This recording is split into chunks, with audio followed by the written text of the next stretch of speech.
Money raw, yeah, I'm looking at the bank, say miss, I do not want to chill, yeah, nuts with my gang, you be just a stank, cover on my chain. What's going on, ladies and gentlemen? Hope you guys are having a great day as usual. So for this video, guys, I'm going to be talking about the roast of the goddamn century. Ricky Gervais laying the goddamn smackdown on Hollywood, roasting all those celebrities, and roasting pretty much woke culture. And it's about goddamn time. Someone stepped into the Hollywood bubble and actually just laid the goddamn smackdown of the goddamn century. It's just incredible. Great stuff by Ricky Gervais. He gets my admiration and respect, and he's a bloody legend for doing it. But unfortunately, guys, NBC is taking down all the video of the roast, so I'm only going to be able to react to the monologue, but it's all good because either way it goes, we all saw it. We all appreciate what Ricky Gervais did, and it's just about time. It really is about time. The last, 5 to 10 years have been really weird. Just really strange. So it's about time someone stepped up and just kind of laid the smackdown on these Hollywood actors, you know, because that's all they're doing is acting. They don't really care about what they're saying. So let's jump right into the clip. We'll have a little discussion after. Let's go. Hello and welcome to the 77th Annual Golden Globe Awards, live from the Beverly Hilton Hotel here in Los Angeles. I'm Ricky Gervais, thank you. You'll be pleased to know this is the last time I'm hosting these awards, so I don't care anymore. I'm joking, I never did. NBC clearly don't care either, 5th time. So, I mean, Kevin Hart was fired from the Oscars because of some offensive tweets. Hello? Lucky for me, the Hollywood foreign press can barely speak English, and they've no idea what Twitter is. So, I got offered this gig by fax. So, let's go out with a bang. Let's have a laugh at your expense, shall we? Remember, they're just jokes. We're all going to die soon, and there's no sequel. So, yeah, remember that. But you all look lovely, all dolled up. You came here in your limos. I came here in a limo tonight, and the license plate was made by Felicity Huffman. So, no, shush.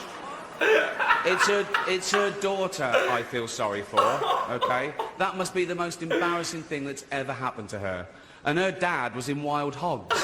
So, lots of big celebrities here tonight. I mean, legends, icons, yeah? Look, at this table alone, Al Pacino, Robert De Niro, but...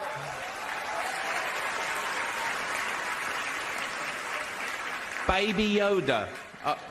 Oh, that's Joe Pesci, sorry. I love you, man, don't have me whacked. But tonight isn't just about the people in front of the camera.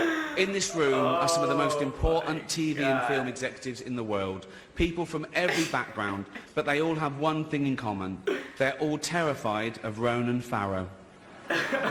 He's coming for you. He's coming for you. Look, talking of all you perverts, it was a big year. It was a big year for paedophile movies. Surviving R. Kelly, Leaving Neverland, Two Popes. Shut up. Shut up. I don't care. I don't care. Oh, many talented people of colour were snubbed in major categories. Unfortunately, there's nothing we can do about that. The Hollywood foreign press are all very, very racist. So, 5th time. So... We were going to do an in memoriam this year, but when I saw the list of people that had died, it wasn't diverse enough. It just, no. It was mostly white people, and I thought, nah, not on my watch.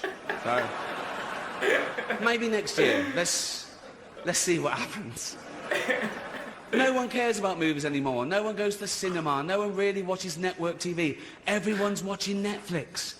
This show should just be me coming out going, well done Netflix, you win, everything, good night. But no, we've got to drag it out for 3 hours. You could binge watch the entire first season of Afterlife instead of watching this show. That's a show about a man who wants to kill himself because his wife dies of cancer, and it's still more fun than this, okay? Spoiler alert, season 2 is on the way, so in the end, he obviously didn't kill himself, just like Jeffrey Epstein. Shut up. I know he's your friend, but I don't care.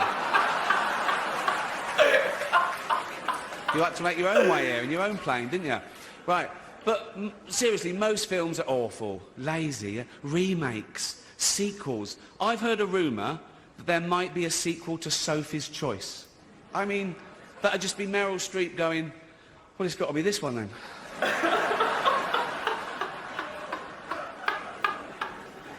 All the best actors have jumped to Netflix and HBO, you know. And the actors who just do Hollywood movies now do fantasy adventure nonsense. They wear masks and capes and really tight costumes. Their job isn't acting anymore. It's going to the gym twice a day and taking steroids, really. Have we got an award for most ripped junkie? No. No point. We know he'd win that.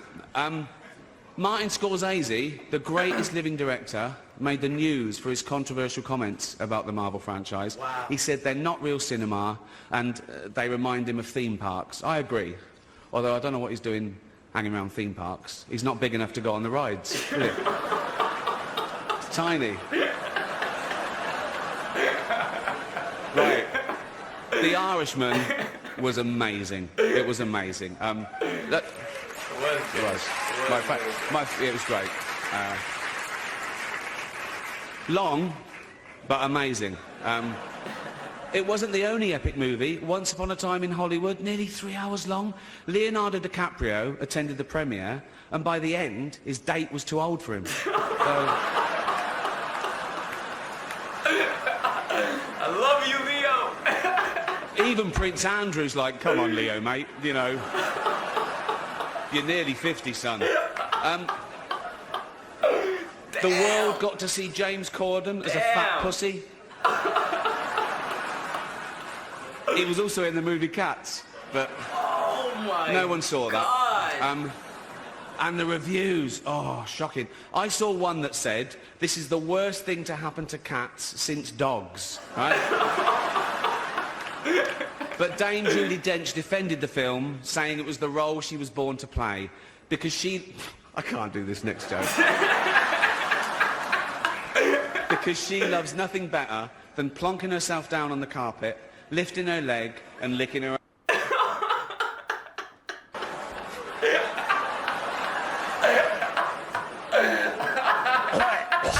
Verbal. She's old school. It's the last time, who cares? God, oh my God.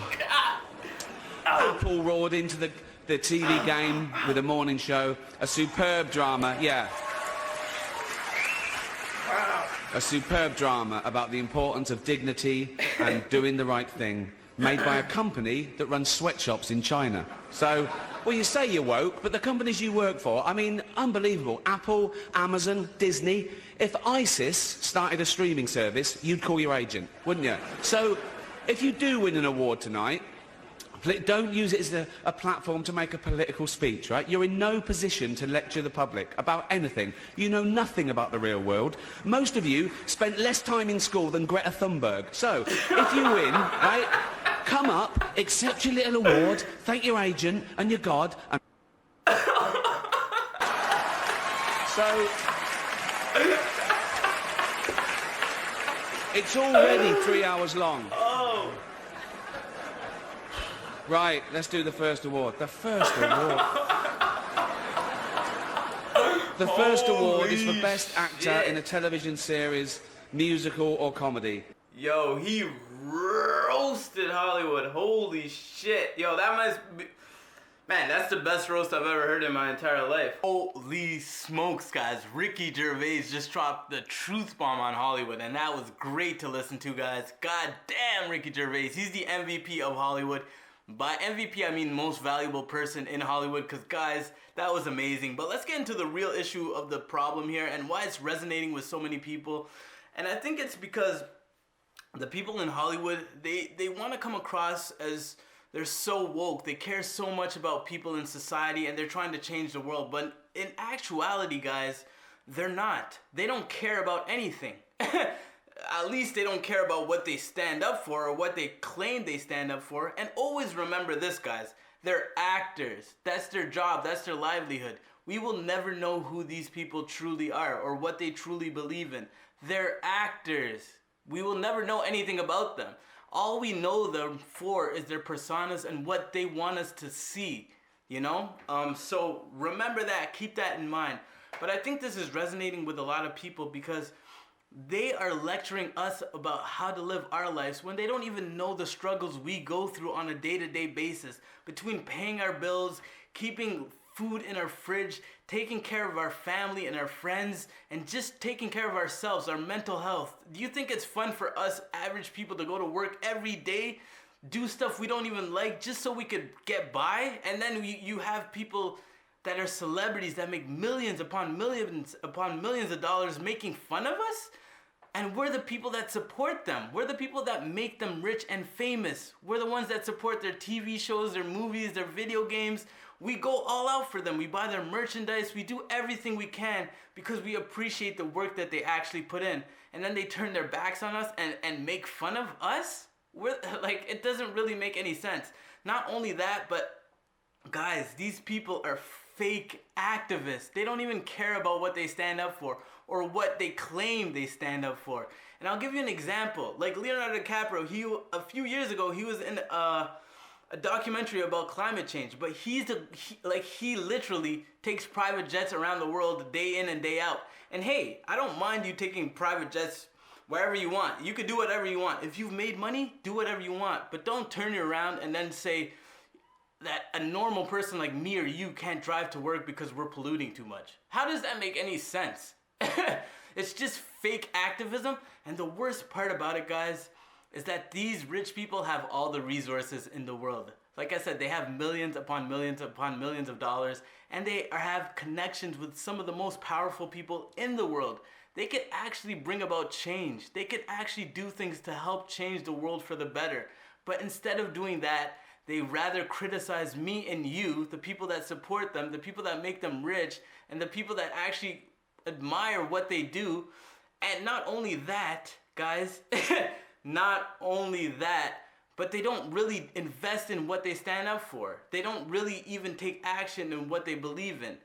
Like I said earlier, guys, these people are actors. You have to be very careful about like being a fan of someone. Just admire what they do, but don't ever be a fan. Fan is short for fanatic. You should never really be a fan of anybody because you don't really know who they are. So it's just great that Ricky Gervais said what he said, and someone needed to say it, you know? Don't lecture normal people like us because these people have no idea what normal life is. These people are pretty much the rulers of the world, and they rather just sit on their beach. And hey, like I said, it's cool. I'm fine with that. You made your money, you could do whatever you want. But don't say you're trying to save the world while you're the one hurting the world the most. You know what I mean? It's just such a contradiction, so much hypocrisy, and it's just crazy, you know? It's just, like I said, it's been a weird like last 10 to 5 years, but hopefully we're at a turning point going into the new decade. But guys, that's just what I believe as a person. Let me know what you guys think in the comment section because I'm really interested to understand and really see what you guys think as individuals as well. Is there a problem? Do you agree with Ricky Gervais? And what are your thoughts on this deep-seated real issue that is really resonating with a lot of people around the world? Just let me know what you guys think. Hit the like button if you enjoyed the video because it helps a lot. It really does help a lot and I really appreciate it. But I'm going to wrap the video up, guys, so take care of yourself. Stay safe because it is a crazy world and there are a lot of crazy people. But most importantly, guys, peace.